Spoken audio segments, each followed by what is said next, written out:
the fourth be with you. I had to say it. Sorry, I know. I'm Mayor Chris Jenson. Welcome to another edition of Mental Health Mondays. We are in a new month. We are in phase 2 of Governor Holcomb's reopening plan that he has laid out. I know that might have some people feeling a little hopeful. I know it will have some people feeling anxious and fearful. We're here to talk about all those things today. Once again, with me, giving her time so generously, the birthday girl yesterday, my good friend Kristen Boice, the owner of Pathways to Healing, and the wife of our city councilor, Mark Boice. Kristen, first of all, happy birthday, and thank you again for joining. Thank you, Mayor Jenson. I so appreciate it.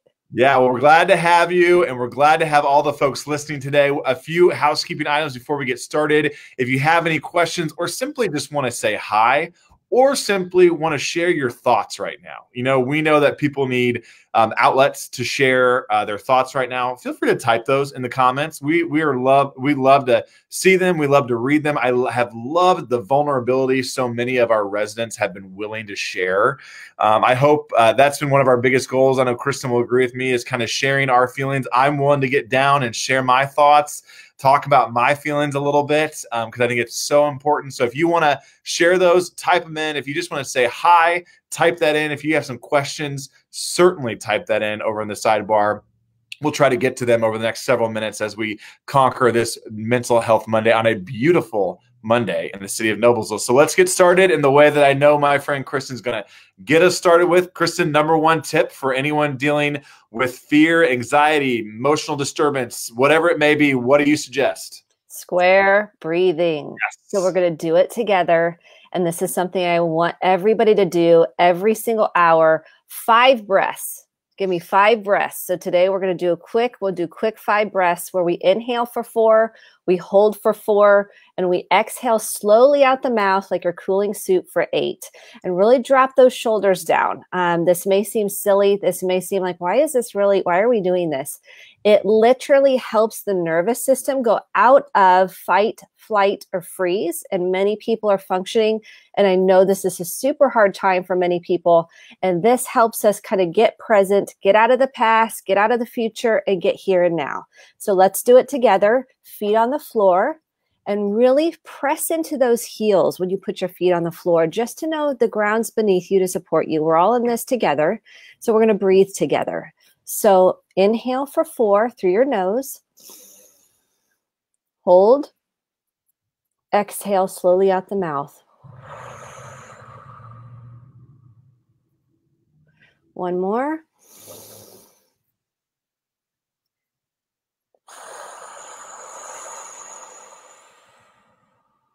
Really proud of everybody.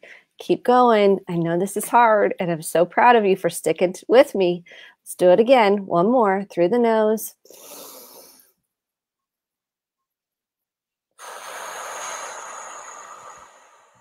I noticed your shoulders dropping, Mayor Jenson. That's the key, getting that tension out of the body. Right now, you can probably notice the tension in your body. You can feel it in your shoulders. Typically, we can feel it in our throats. We can feel it in our chest tightening. This helps us build the immunity, build up the immune system, helps calm that nervous system down. So 5 breaths, we're going to do 2 more, and I promise we won't torture you anymore. I'm proud of you guys for sticking with me. Let's do 2 quick more.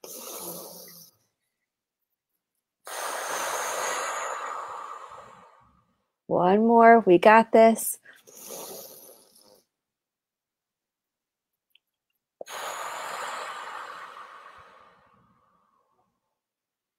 Just check in with your body. Notice the difference. You might feel a little lightheaded because you're not used to taking that full, deep breath. So do this throughout the day. This is something you can do anytime, anywhere, any place. I do this all the time. So if you see me in my car, you're like, oh, there's Kristen. She's doing her breathing. If you come into my house, you're like, oh, there she is doing her breathing.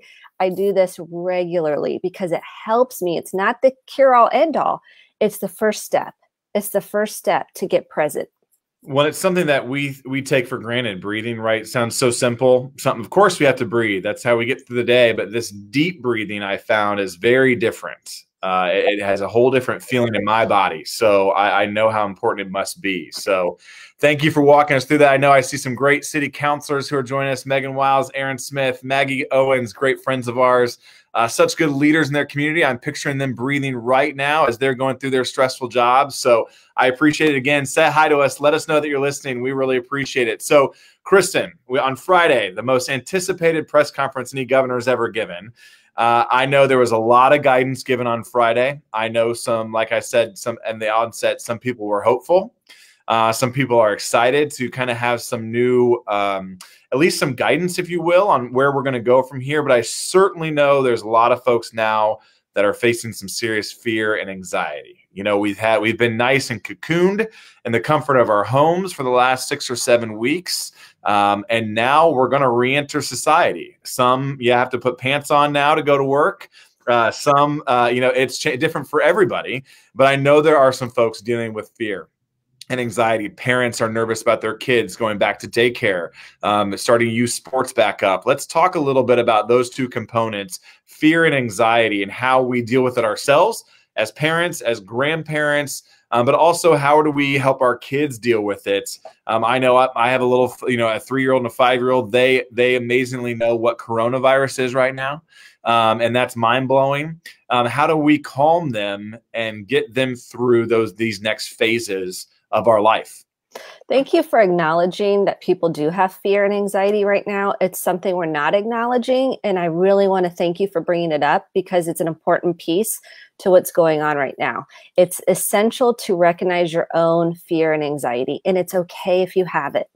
I have so much empathy for myself and for others. We all have some element, whether it's finances, whether it's our children, whether it's jobs, whether it's the future. It doesn't matter what it is. We all have it.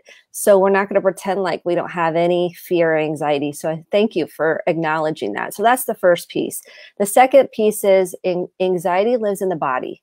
So oftentimes that's going to be your first tell, like, oh, my stomach, I got a pit in my stomach watching the news, or I have I got tightness of breath. So we have to first acknowledge where it lives in the body. So right now, we don't know what's going to happen in the future. We're taking it day by day. We have to be present in the here and now. And we do that through the breath. The second piece of this is leading with empathy. Right now, we have a lot of fear, and fear breeds judgment. And so what happens is we get into we're trying to protect ourselves. Mm-hmm. So sometimes we think judgment, like, oh, I'm going to protect myself in that. And what we're doing is we're seeing a lot of divisiveness. But underneath that, if we look underneath the content, it's all rooted in fear. Fear in some form or fashion, fear I'm going to lose my business, fear that things aren't going to ever change, fear of the future. And so when we can acknowledge that for each other, and I can go, oh, I get it. It's so hard right now. This is hard and it is scary at times. And it's okay to have your feelings. What if we talk to people like that? What if we said, tell me more about it? Well, yeah, and I'm afraid that, I can't pay my bills. And you go, yeah, that is super scary. I get that. When we can acknowledge the fear and have empathy and compassion and grace, the fear can dissipate. And you'll notice, have you ever had someone be really empathic towards you and you notice all of a sudden your nervous system's like, that was so, you really feel more centered and heard and acknowledged. Right now, people have a longing. They're longing to belong. They're longing to be seen. They're longing to be acknowledged. They're longing to be understood. They're longing for validation. And what we can do is have empathy for ourselves, and then we can offer that up as a community. Wouldn't that be a game changer? Because fear can drive us into defense mechanisms. Judgment, right? We can shut down. We can stonewall. We can criticize. We can numb. So we can go on our devices. And when we can go, okay, I get it. We're all anxious at some level, and it's okay. Oh man, it's hard, isn't it? And then we can have a conversation and process what's underneath with some acknowledgement. This is not easy to do. I'm making it sound super easy. It's not. So that's the first piece. We have to have some compassion for ourselves and for each other. That helps tremendously with fear and anxiety. Processing it. So that's something I would encourage us as a community to do for each other, to say it is hard and it makes sense you feel that way and it's okay to let it out. It's not okay, obviously, to name call, to belittle people, to criticize other people. That's not going to help. That's going to perpetuate what we don't want. And the other thing I want to say about anxiety is often with anxiety, there comes a shame voice in our head that says we're doing it wrong. Look at them. They seem okay. Look at them. We do this comparison piece. And I want everybody to encourage everybody. I'm seeing a theme with clients, myself included, is watching that shame voice that says, I'm not good enough. I'm doing something wrong here. I'm not important. I don't matter. Watch that shame voice. It's the same piece I would tell people is having compassion and empathy and grace. And that's really hard to do right now.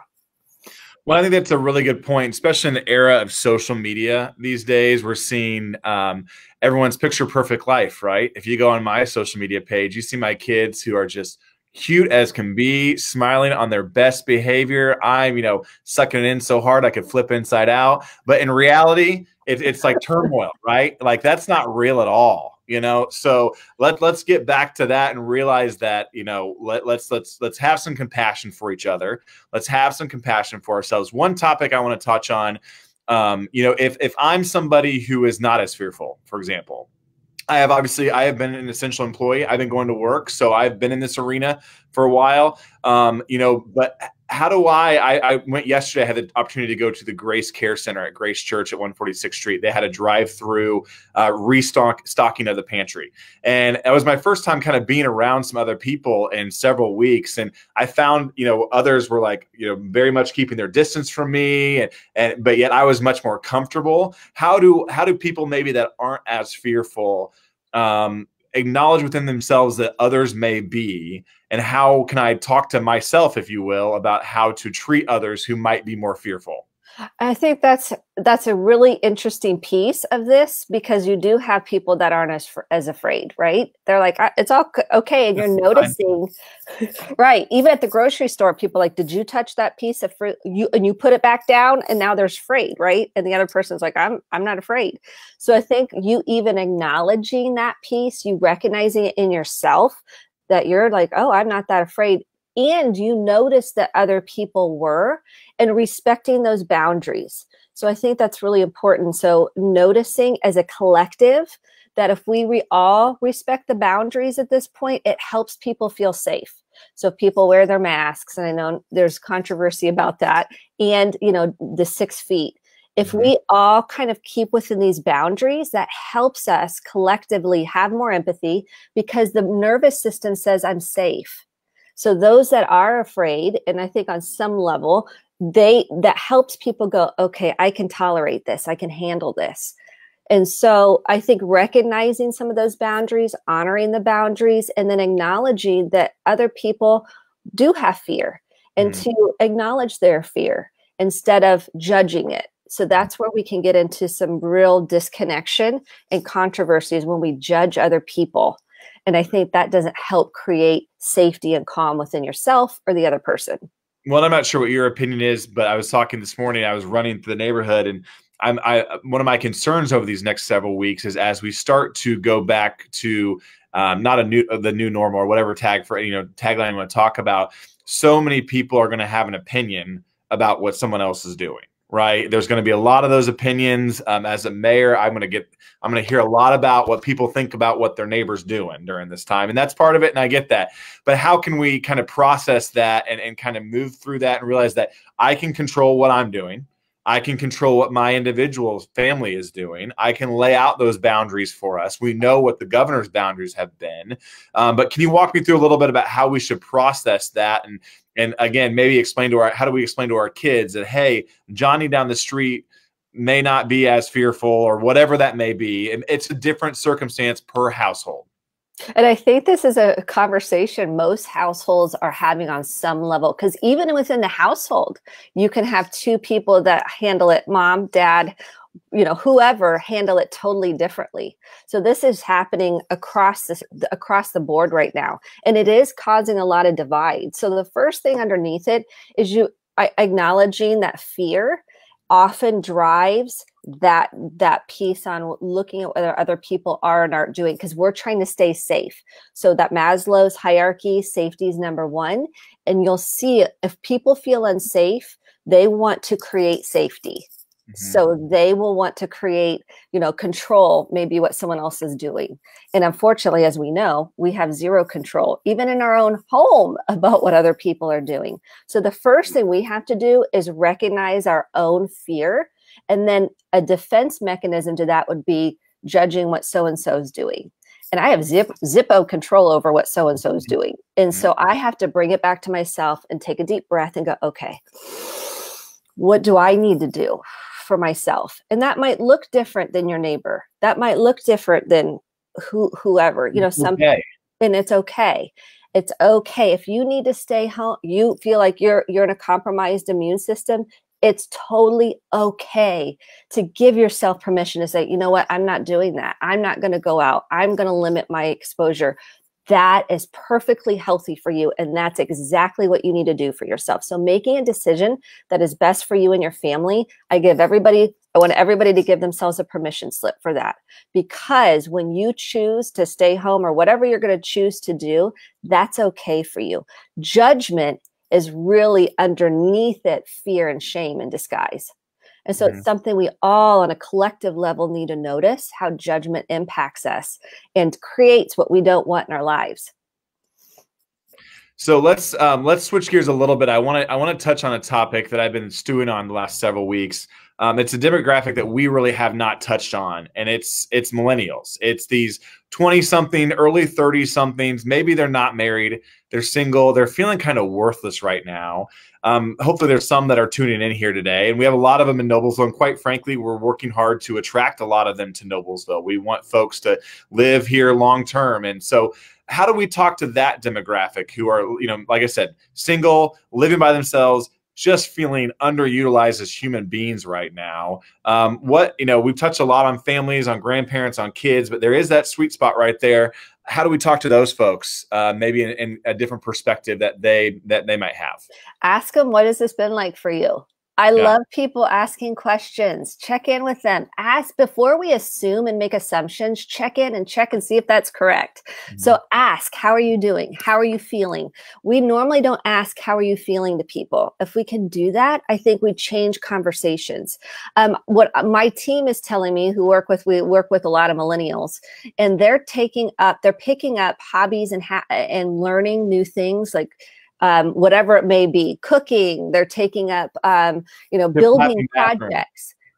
Retiling bathrooms, right? Painting. They're doing a lot of project-based work, learning new skills. And I think that's exciting. I mean, there's a growth mindset there that you can't put a price tag on for all of us. A growth mindset, whether it be growing emotionally, mentally, physically, and stretching ourselves, that can give us hope, that creates fires up a different part of the brain that gets us to say, oh, I can do this. I can get through this. So having a growth mindset, and I know they teach that in school right now, which I love, the fixed mindset versus the growth mindset. And I think the millennials, when they can tap into the growth mindset, they're doing all right. They're doing okay. It's when they get into that depressive state, which most of us have got into a time or two during this quarantine, is saying, oh man, I feel sad. I feel afraid about the future. And when we can process that by someone checking in, or we can talk through it, that helps move it up and out. So start conversations with people. How are you feeling? I don't care if you're a millennial or it doesn't matter how old you are. Start the conversation of how are you feeling? See people, acknowledge people. That's what we long for. We want to belong in a community where we feel seen. We can be our authentic selves. And if we can be a community in Noblesville that cultivates that, who doesn't want to live in a community like that? Right. So that's my 2 cents. Have a conversation with millennials or whoever it is. Get to know them. What lights them on fire? What are they afraid of? Let's ask those deeper conversations, and let's have some empathy. Yeah, we're gonna be talking about our feelings in the city of Noblesville going forward here. So I like it. So be prepared if you run into me at Noble Coffee and Tea over the next several months. I'm going to ask you how you're feeling. So be ready with an answer, and don't be like my 9-year-old and say fine. I want more details than that. So let's talk a little bit about someone just commented about support for domestic violence situations during this time. So I appreciate, Amanda, you asking that question. I get all the 911 calls that come through in the city of Noblesville. It has been humbling to pick a word over the last several weeks. The increase in domestic violence. Our police department just issued a release this morning. There was a stabbing in Noblesville yesterday. We're seeing a very huge increase in that. So what kind of support do we have for those domestic violence victims? What should we be looking for in our own situations or maybe in those around us? Yeah, I think that's an important question. So thank you, Amanda, for asking it. It's extremely hard situation to navigate. So this is a deep question that can take some time, but in general, the first thing is seek help. So, and I know that's super hard when you're in quarantine to even get access, maybe even to a phone. If you can, I want to give the Prevail, because this is what they do. They walk people through the process of getting help, finding shelter, and breaking the cycle. And they are amazing at it. They have groups, they walk you through protective orders, and their phone number, and I write it down, is 317-776-3472. Do not hesitate. They will help you, because this is such a deep and wide topic right now. The first thing is, don't do it alone. And it feels very lonely. It feels very scary to get help. And they're a safe place to go and reach out to. Also, we right now have the disaster distress hotline that I think is the helpline that's really important for people. And it's 1-800-985-5990. So if you feel like someone's, we know, verbally, mentally, physically, or sexually controlling or abusing you, please reach out for help. That would be right now the number one thing. Call 911 if you need to, because that's what we're here to do, is help you. That's my number one thing for domestic violence right now, is seek help. Great question, and very timely. And again, we're not, just because we're starting to see some guidance going forward, that's not going to change this. A lot of people have been cooped up. I understand it. We get it. It's hard. Life is hard in general, as I've said, and we've talked about on this show. Life is hard in general at times, and add all this in, and it's really difficult. So thanks for that question, Amanda. Let's talk a little bit before we sign off here about e-learning, about parents and kids. We are down to the final 3 weeks, 9 days left. I'm reminded. I know my sister-in-law, Lindsay Fox, over in Ohio, is just texting me. So I know she's watching. She's dealing with an e-learning student at home. Some top tips to get these parents through the final mile, these last 9 days. How do we communicate and motivate with our kids? First of all, you're almost there. I want to acknowledge all you parents and the teachers and the administrators. Wow, you're pulling it off. Look, you did hard things. We think we can't do this. How are we going to get through this? We can do hard things. And that's, first of all, acknowledgement. I want to just be like, go. Now, we still have to make it we're at the home stretch. We still have to it's like the marathon where you're like, I'm done. I want to quit. I'm out of here. How do I even make it to the end? First of all, let's acknowledge the work you've done. We've got to acknowledge the work you've done. Second of all, we got to keep going. So we've got to regulate a couple of things. I know people are having tantrums. That seems to be the theme, is tantrums. So let's acknowledge how hard tantrums are. Oh my gosh. We didn't know this when we signed up as parents, that we're going to have kids at tantrum. But what's happening? So first of all, let's acknowledge how hard it is. Second of all, you know what I'm going to say, put your oxygen mask on first, regulate yourself. And I love choice theory. If you know anything about choice theory, it's giving the child, I like to give 2 choices. So we do the deep breathing. First and foremost, regulate yourself. Do not pass go. Do not collect $200. Do not give any advice or feedback or directive until you're calm, period. Second thing is, now I'm going to do choices. So this is the one I used to do in terms of e-learning. It's like, would you like to do your e-learning on this computer, or would you like to do it on your iPad? Which one would you like to choose? Would you like to do it in this room and create your own room, or would you like to do it at the kitchen table? Which one would you like to choose? See, we're going to do it, but I'm giving the child some enrollment into having a voice. And then we talk at dinner.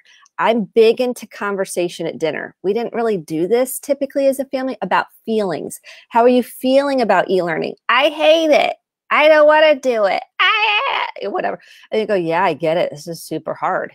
And we're at the home stretch, and let's come up with ways that might make it better. Do you need a fiddle thing? Like, okay, for some reason I have this random monkey.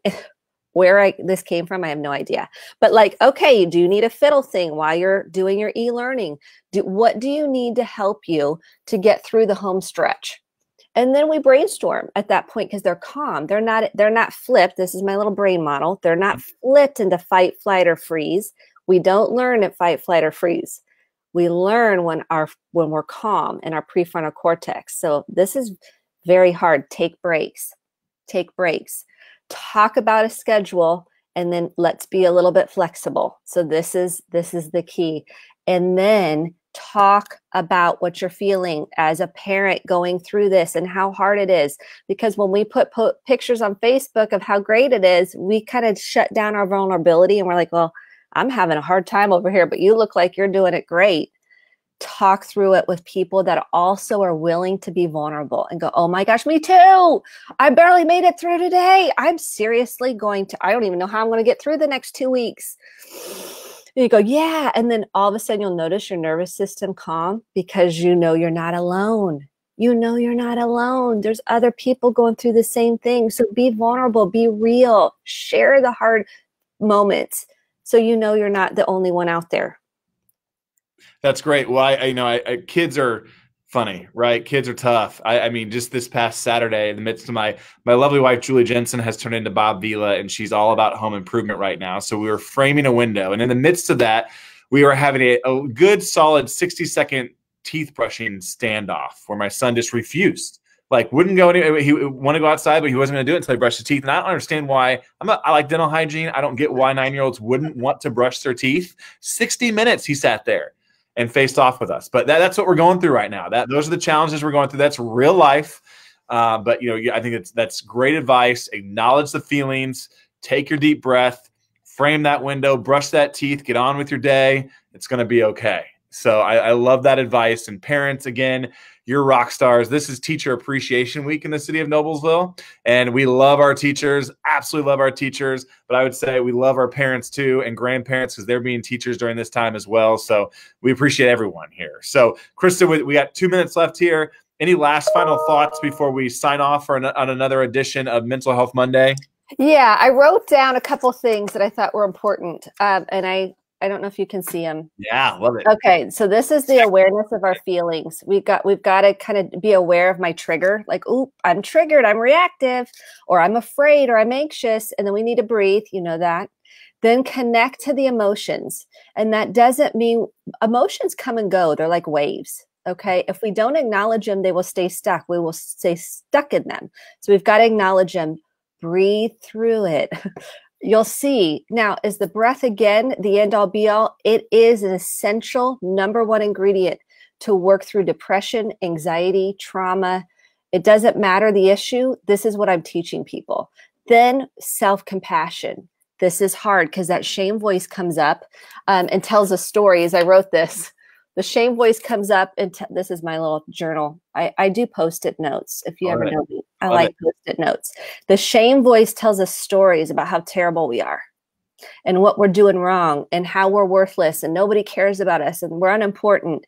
And what I teach is to acknowledge that shame voice, and this is how we work through it. This is how but if you don't acknowledge the shame voice, you're going to stay stuck in a shame spiral.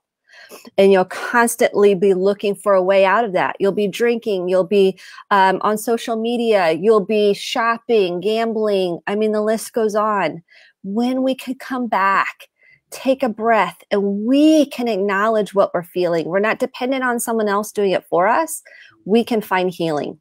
This is where the faith comes in to really pour us in that grace, whatever it is, and that self-compassion, that nurturing is so important right now as we're going through so much uncertainty. And that is what I hope for everybody, to be able to notice that shame voice, talk to it and the stories it tells us, and say, I got this. I'm okay. I'm okay. It's okay that I feel this way right now. That's my 2 cents for today. I love it. Kristen, before I go, I got to ask you, how are you feeling? I am feeling very hopeful and joyful that we've had this conversation today. Now, I don't always feel that in every moment, but that's why I want to teach, because people try to chase happiness, and happiness comes and goes just like any other emotion. But I feel really grateful for this time together, and thank you for starting such an important conversation. Well, that's awesome. Thank you for taking time. I feel encouraged about our city and where we're going. I am encouraged and hopeful, you stole my word, about the future going forward. And I just am honored that you would take time out of your day, Kristen, to join us. Again, Kristen Boice, owners of Pathways to Healing here in Noblesville. Thank you once again. Noblesville, you're doing it. It's great. It's a beautiful Monday morning. Get out and get some sunshine. Keep your social distance if you can. And just thanks again for tuning in. And we'll see you back here next Monday, 11 a.m., new topics on Mental Health Mondays. But Kristen, thanks again. Thank you.